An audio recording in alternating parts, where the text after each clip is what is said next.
ക്രിയ ചെയ്യപ്പെടുകയും അത് ക്രിയ ആ വെളിപ്പെട്ടതിനു ശേഷം നമ്മുടെ അടുക്കലേക്ക് മടങ്ങി വരികയും ചെയ്യും. എത്ര പേര് വിശ്വസിക്കുന്നുണ്ട്? അങ്ങനെയെങ്കിൽ ഞാൻ പൂർണ്ണമായി വിശ്വസിക്കുന്നു, ഇന്ന് ഈ രാത്രിയിൽ അയക്കപ്പെടുന്ന വചനം അത് വിടുതൽ, സ്വത്രമാമൻ, അത് വിടുതലും കൊണ്ടേ മടങ്ങി വരുത്തുള്ളൂ. ഈ വചനം വിടുതൽ അയക്കുക തന്നെ ചെയ്യും. കാരണം ദൈവത്തിന്റെ ആത്മാവ് സ്വത്രം ഞാൻ ഹൃദയത്തിൽ കൊണ്ടുവന്ന ആ വചനം തന്നെ ദൈവത്തിന്റെ ആത്മാവ് സ്വത്രം വീണ്ടും സംസാരിപ്പാൻ സ്വത്രം എന്നോട് പറഞ്ഞെങ്കിൽ തീർച്ചയായും ദൈവത്തിന് വലിയ പദ്ധതി. കരങ്ങൾ ദൈവത്തിന് സ്തോത്രം. അവൻ ഈ ഒരു വർഷത്തെ മീറ്റിങ്ങുകളൊക്കെ നടക്കപ്പെടുന്നത് ഞാൻ ചിന്തിക്കുന്നു ഒരു ഉണർവിന് വേണ്ടിയിട്ടാണ്. നമ്മുടെ മീറ്റിങ്ങുകളെല്ലാം നടത്തുന്നത് എന്തിനാണ്? ഉണർവിന് വേണ്ടിയിട്ടാണ്. നമ്മുടെ വ്യക്തിപരമായ പ്രാർത്ഥന ഒരു ദിവസം 3 ദിവസമൊക്കെയാണ് വ്യക്തിപരമായിട്ടുള്ള പ്രാർത്ഥനകൾക്ക് നമ്മൾ ഉപയോഗിക്കുന്നത്. നീണ്ട പ്രാർത്ഥനകളെല്ലാം എന്തിനാണ്? ആത്മമണ്ഡലത്തിൽ ദൈവത്തിന്റെ പ്രവൃത്തി വെളിപ്പെടാൻ. 21 വർഷത്തെ ഉപവാസപ്പാടം നടക്കുന്നെങ്കിൽ അത് ദൈവത്തിന്റെ ചില പ്രവൃത്തി വെളിപ്പെടാൻ, ആത്മമണ്ഡലത്തിൽ ചില പ്രവൃത്തികൾ വെളിപ്പെടാനാണ്. മാത്രമല്ല സ്വന്തം ഉണർവുകൾ സ്വന്തം വെളിപ്പെടാനാണ് ദീർഘകാലമായിട്ടുള്ള ഉപവാസ പ്രാർത്ഥനകൾ. ആമേൻ. ദാനിയേൽ അത് അങ്ങനെ പ്രാർത്ഥിച്ചുകൊണ്ടിരിക്കുമ്പോൾ സംഭവിക്കുന്നതെന്നറിയാമോ? ദീർഘമായ പ്രാർത്ഥനകളിൽ ദൈവത്തിന്റെ പ്രവൃത്തികൾക്ക് എതിരായി ചലിക്കുന്ന ചില അന്ധകാര മണ്ഡലങ്ങൾ, ചില പൈശാചിക കോട്ടകൾ അത് തകർന്നു മാറുവാട്ടപ്പെടയായിട്ട് കരങ്ങളെ അടിച്ച് ദൈവത്തിന് മഹത്വം കൊടുത്താട്ട് യേശുവിന്റെ നാമത്തിൽ ഇന്ന് രാത്രി അയക്കപ്പെടുന്ന ദൈവത്തിന്റെ വചനം അതിലെ അന്ധകാര കോട്ടകളെ തകർക്കുന്നതായി മാറട്ടെ. യേശുവിന്റെ നാമത്തിൽ ജയമെടുക്കുകയാ. പ്രഭാതത്തിൽ ഉപവസിച്ചു. പക്ഷെ ഉപവസിച്ചപ്പോ 21 പോയതാ. ആമേൻ. 21 ഇരിക്കുമെന്ന് പറഞ്ഞെങ്കിൽ ഇരുന്നല്ല, വിടുതൽ കണ്ടേ എഴുന്നേക്കും. അതാ ദാനിയേൽ.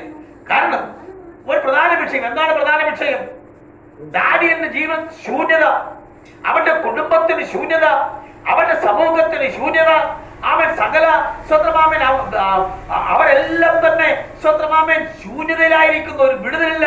കാരണം അവർ പ്രവാസത്തിലായിരിക്കുകയാണ്.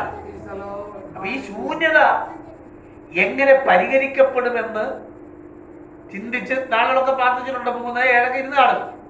പക്ഷേ ദാനിയേൽ പ്രവാചകൻ ഉപവസിക്കാൻ തുടങ്ങിയത് എപ്പോഴാണെന്നറിയാമോ? നമ്മളൊക്കെ ഒരു വിടുതലിന് വേണ്ടി ഉപവസിക്കുന്നത്. ഏതാ ഒരു വിടുതൽ?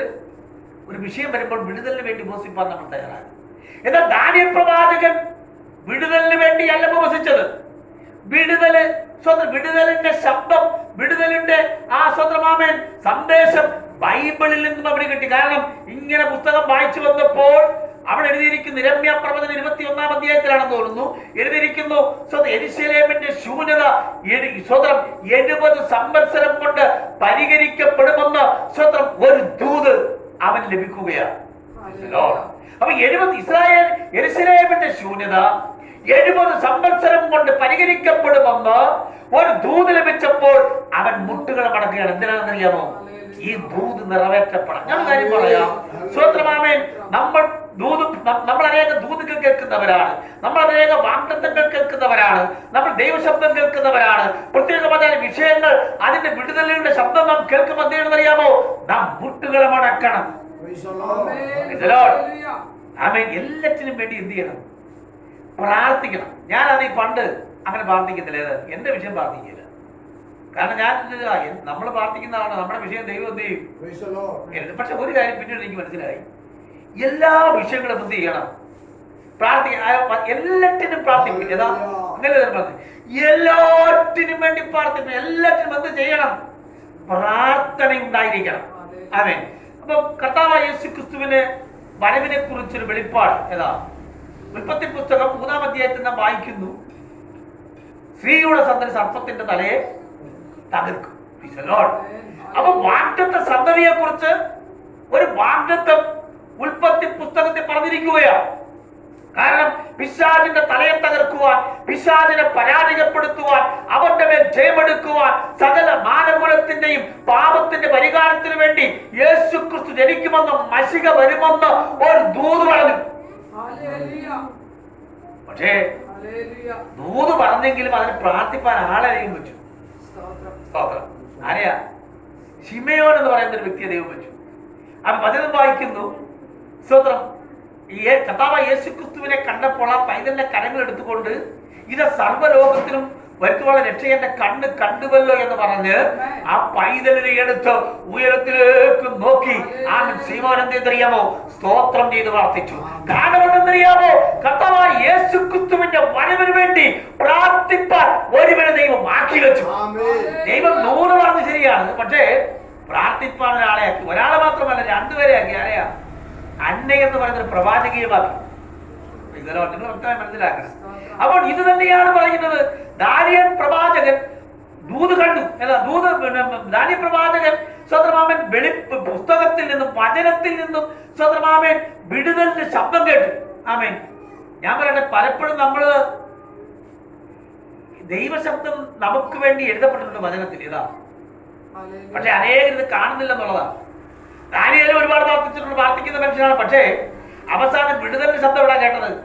ഉൽപ്പത്തി മുതൽ വായിക്കാൻ തുടങ്ങി ഇരമ്യ പ്രവചനം വന്നപ്പോഴാണ് അവിടെ എഴുതിയിരിക്കുന്നു, 70 സംവത്സരം കൊണ്ട് യെരൂശലേമിന്റെ ശൂന്യത പരിഹരിക്കപ്പെടുമെന്നുള്ള ആ ദൂത് കേട്ടപ്പോ തന്നെ ദാനിയേൽ എന്ത് ചെയ്തു? മുട്ടുകളെ മടക്കി. അപ്പൊ ദൂത് കേട്ടു. അപ്പോൾ ഈ ദൂത് നടക്കണമെങ്കിൽ അതിച്ചിരി പ്രയാസമുള്ള കാര്യമാണെന്ന് ആർക്ക് മനസ്സിലായി? ദാനിയേലിന് മനസ്സിലായി. ആമേൻ. അപ്പൊ ദാനിയേൽ എന്താ ചെയ്തത്? ദാനിയേൽ പ്രാർത്ഥിപ്പാനിരിക്കുകയാണ്. ഇന്നലെ വരെയുള്ള ഒരു പ്രാർത്ഥനയല്ല, മറിച്ച് ഒരു വലിയ സമർപ്പണത്തോടെയുള്ള ഒരു പ്രാർത്ഥനയാണ്. ദാനിയേൽ പ്രവാചകന്റെ പുസ്തകം 9-ാം അധ്യായം നാം വായിക്കുമ്പോൾ അതിനകത്ത് രേഖപ്പെടുത്തിയിട്ടുണ്ട്.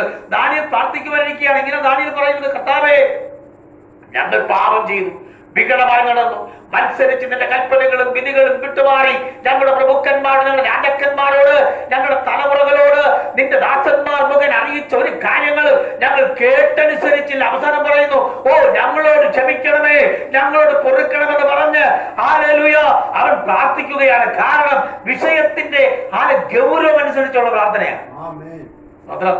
നമ്മളെല്ലാം വിഷയങ്ങൾക്ക് ഗൗരവം അനുസരിച്ചാണ് പ്രാർത്ഥിക്കുന്നത്. നമുക്ക് ഇച്ചിരി കടബാധ്യത ഉണ്ടെന്ന് മാറാൻ വേണ്ടി ഒരു ദിവസം ഇരുന്ന ദൈവം ആ വിഷയത്തിന് പരിഹാരം കിട്ടും. പക്ഷേ നമ്മൾ ഈ ആത്മമണ്ഡലത്തിന്റെ വിടുതൽ വേണ്ടി ഉണർവിനായി പ്രാർത്ഥിക്കുമ്പോൾ ഉണർവിനെതിരായി നിൽക്കുന്ന അന്ധകാര മണ്ഡലമുണ്ട്. ഹല്ലേലൂയ. അതിനെപ്പറ്റിയൊക്കെ വിശദമായിട്ട് പറയാൻ എനിക്ക് കഴിയും. കാരണം സാത്താനും അവന്റെ പ്രവർത്തന പദ്ധതികളെ എന്നുള്ള പുസ്തകം ഞാൻ വായിച്ചിട്ടുണ്ട്. ആമേൻ. അതിന്റെ ഒരുപാട് ക്ലാസ്സുകൾ ഞാൻ കേട്ടിട്ടുണ്ട്. ആമേൻ. മാത്രമല്ല ഇതിനെക്കുറിച്ചുള്ള ആഴമായ വെളിപ്പാട് MA വർഗീസ് പാസ്റ്ററിനാണുള്ളത്. ആമേൻ. ഈ ലോകത്തിൽ ഇത്രയും ഇതിനെപ്പറ്റിയുള്ള ഈ ശത്രുവിന്റെ പറ്റിയുള്ള വെളിപ്പാട്, ആമേൻ, സ്വതന്ത്രം ആത്മമണ്ഡലത്തിനെതിരെയുള്ള പിശാചിന്റെ ചലനെക്കുറിച്ചുള്ള ആഴമായ വെളിപ്പാട് MA വർഗീസിന്. ആമേൻ. അദ്ദേഹത്തിന്റെ പ്രസംഗം കേൾക്കുമ്പോൾ നമുക്ക് അതിന്റെ കാര്യങ്ങൾ വ്യക്തമായി മനസ്സിലാക്കും. Price the Lord. കരങ്ങളെടുത്ത് ദൈവത്തിന് സ്തോത്രം ചെയ്താട്ടെ. ഈ പ്രശ്നത്തിൽ ഈ ദാനിയേൽ എന്തിനാ പ്രാർത്ഥിക്കാനിരിക്കണമെന്നറിയാമോ? ദാനിയേൽ പ്രാർത്ഥിക്കുവാനിരിക്കുന്നത് ആമേൻ 70 ആഴ്ചവട്ടമെന്ന് പറയുന്നത് ആമേൻ അത് കർത്താവിന്റെ വരവും ഭാവി സംഭവങ്ങളും നിത്യതയുള്ളവരെയുള്ള എല്ലാ വിഷയങ്ങളും ഉൾക്കൊള്ളുന്നതാണ് 70 ആഴ്ചവട്ടം എന്ന് പറയുന്നത്. മനസ്സിലായോ? അപ്പൊ ഈ 70 ആഴ്ചവട്ടവും 70 കർത്താവിന്റെ 2ാം വരവും ആമേൻ 1000 ആണ്ട് വാഴ്ചയും ഇതെല്ലാം പരസ്പര പൂരകങ്ങളായിട്ടുള്ള വിഷയമാണ്. അപ്പോൾ അത്രയും ഗൗരവമായിട്ടുള്ള വിഷയത്തിന് വേണ്ടി പ്രാർത്ഥിപ്പാൻ ദൈവം ഇരുത്തിയാരെയാ? വിശുദ്ധ വേദപുസ്തകത്തിലെ ഏറ്റവും ജെന്റിൽമാനായ ആളെയാണ്. ദാനിയേലിനെ പറ്റി എന്താ പറയുന്നത്? ഏറ്റവും മാന്യ പുരുഷനായ ദാനിയേൽ. ഞാൻ പറയട്ടെ, സ്വത്രമാമൻ ഓരോരോ വിഷയത്തിന് പ്രാർത്ഥിക്കുവാൻ സ്വത്രമാമൻ അത് പറഞ്ഞു വരുമ്പോൾ ഒരുപാട് കാര്യങ്ങൾ എനിക്ക് പറയേണ്ടതായിട്ടുണ്ട്. ആത്മാവിരുന്ന കാര്യങ്ങൾ ഞാൻ പറയുകയാണ്. Price the Lord. Amen. Hallelujah. സ്വത്രം ചെയ്താട്ടെ. ദാനിയേൽ പ്രവാചകനെയാണ് പ്രാർത്ഥിക്കാൻ ഏൽപ്പിച്ചത്. ഹല്ലേലൂയ.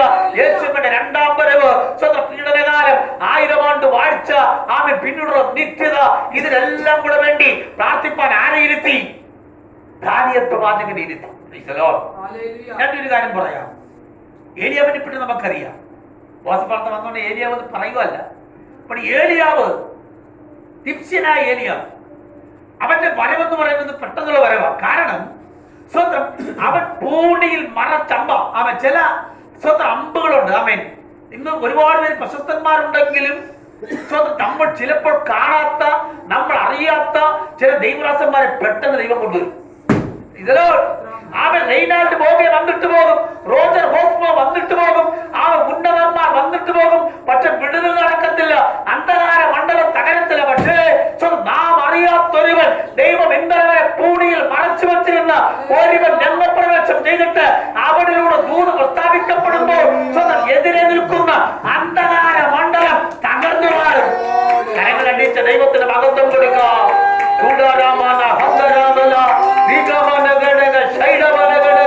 യേശുവിന്റെ നാമത്തിൽ വലിയ വിടുതൽ വെളിപ്പെടട്ടെ. ഹല്ലേലൂയ. ഏലിയ പ്രവാചകൻ എവിടേക്ക് പോയി? ഇവിടെ പോയത് ഒരു വിധവയുടെ അടുത്ത് പോയി. സ്വതന്ത്രം. ഈ വിധവ എവിടാന്നറിയോ?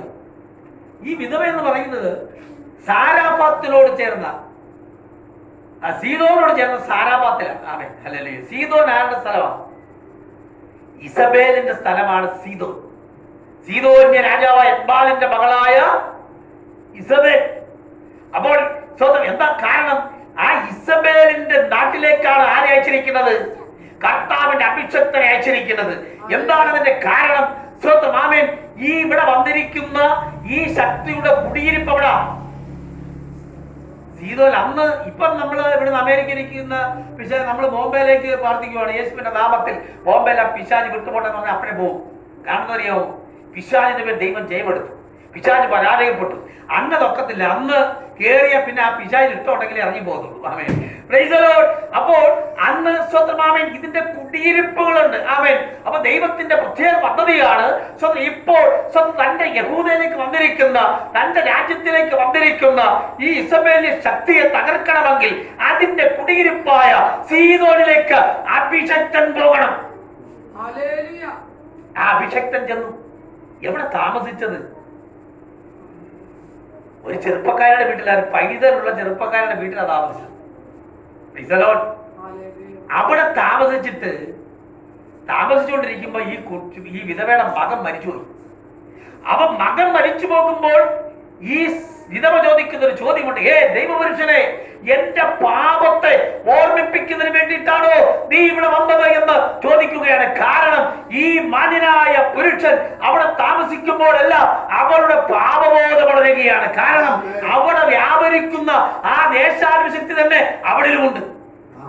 പക്ഷേ ആ ശക്തിക്ക് ആരെ തകർക്കാൻ പറ്റിയില്ല? ഈ ദൈവപുരുഷനെ തകർക്കാൻ പറ്റിയില്ല. കാരണം ഏലിയാവ് വിശുദ്ധിയിൽ ഭയങ്കരൻ. ഞാൻ പറയട്ടെ, ആ ഏലിയാവ് അവിടെ പരാജയപ്പെടാതെ സ്വതമാമൻ അവിടെ ജയമെടുത്ത് നിന്ന ഏലിയാവ് സ്വതമാമൻ നേരെ വന്നിട്ട് പറയാണ്, ഞാൻ സ്വതം വന്നിട്ട് കൽപ്പിക്കുമ്പോൾ സ്വതമാമൻ ദേശത്ത് മഴ പെയ്യുകയാണ്. അവൻ വിശുദ്ധി പ്രാപിച്ചവൻ, അന്ധകാര ശക്തിക്ക് ജയം പ്രാപിച്ചവൻ, വൈശാലിക കോട്ടകൾക്ക് മേലെ ജയം പ്രാപിച്ചവൻ. അവൻ കൽപ്പിക്കുമ്പോൾ അവൻ അന്ധകാര ശക്തി ചകരിവാട്ടക്കൊടവിടയായിത്തീരും. അത്ഭുതങ്ങളും അടയാളങ്ങളും വെളിപ്പെടുവാട്ടക്കൊടവിടയായിത്തീരും. ഹല്ലേലൂയ. വിശ്വസിക്കുന്നുണ്ടോ നിങ്ങൾ? കരങ്ങളിക ദൈവത്തിന് സ്തോത്രം ചെയ്താട്ടെ. ഞാൻ പറയട്ടെ, ഇത് ആ വിശുദ്ധി ഏലിയാവിൽ ഒതുങ്ങത്തില്ല. ഇസബേലിനെ തകർക്കാൻ ഏലിയാവിന് പറ്റിയോ? ഏലിയാവ് അഭിഷേകം ചെയ്ത ഏലിശയ്ക്കും പറ്റിയില്ല. ഏലിശയെ പറ്റി പറയുന്നു, ഏലിശ ഒരു വഴിയോട് ഇങ്ങനെ ശൂനേമിലേക്ക് പോകുന്ന വഴിക്ക് ഒരു ധനിക സ്ത്രീ ഉണ്ട്. അവൾ ആ സ്ത്രീ ഇങ്ങനെ പറയാണ്, കുറെ നാളത് വഴി പോകും, വീട്ടിൽ കയറി പ്രാർത്ഥിക്കും. ഏലിശ പോകുമ്പോൾ ഈ ഭർത്താവിനോട് പറയാണ്, നമ്മൾ ഇതുവഴിയായി പോകുന്ന ഈ മനുഷ്യൻ ഒരു ദൈവപുരുഷനെ ഞാൻ കാണുന്നത്. കാരണം അവന്റെ നോട്ടത്തിലും അവന്റെ രീതിയിലും ഇടപാടുകളിലും സംസാരത്തിലും ഒരു കുഴപ്പമില്ല. സ്വത്രം സ്ത്രീകൾക്കറിയാം. ആ സ്ത്രീ പറയുന്നു, ഈ പോകുന്ന മനുഷ്യനൊരു മാന്യനാണ്. സ്വത്രമാമൻ ഇവരെ വീട്ടിൽ കയറ്റാൻ കൊള്ളാവുന്നവനാണ്. സ്വത്രമാമൻ അവന് വേണ്ടി നമുക്കൊരു മാളിക പണിയണം, നമുക്ക് വേണ്ടി അവന് വേണ്ടി സ്വത്രമാമൻ പ്രാർത്ഥന മുറി പണിഞ്ഞുണ്ടാക്കണമെന്ന് പറയുകയാണ്. കാരണം എന്താണ്? ഏലിസയുടെ അഭിഷേകത്തിന്റെ ഇരട്ടിപ്പങ്കല്ല, ഏലിസയുടെ വിശുദ്ധിയുടെ ഇരട്ടിപ്പങ്ക് കൂടെ ആര് പ്രാപിച്ചിട്ടുണ്ട്? ഏലിശ പ്രാപിച്ചിട്ടുണ്ട്. ആമേൻ. ഈ ഏലിശയ്ക്കും പറ്റിയില്ല ഈ ആരത്താർക്കാം? ഇസബേലിനെ തർക്കാം. പിന്നെ தெரியும் ഏലിശ അഭിഷേകം ചെയ്ത യേഹു. ആമേൻ. സ്വന്തം യേഹു ഏലിശയുടെ ഇരട്ടിപ്പങ്ക് വിശുദ്ധിയും ഇരട്ടിപ്പങ്ക് ശക്തിയുമുള്ള യേഹു വരുമ്പോൾ സ്വന്തം ഇസബേൽ കണ്ണെഴുതി പൊട്ടൊക്കെ തൊട്ട് ഇരിക്കുമ്പോൾ സ്വന്തം വലിച്ചിറവളെ പറഞ്ഞു. സ്വന്തം വലിച്ച് താഴെയിട്ട് സ്വന്തം കീറിക്കളഞ്ഞ ആ അനുഭവമാണ് വിശുദ്ധ തിരുവെടുത്ത് നാം കാണുന്നത്. കാരണം വിശുദ്ധി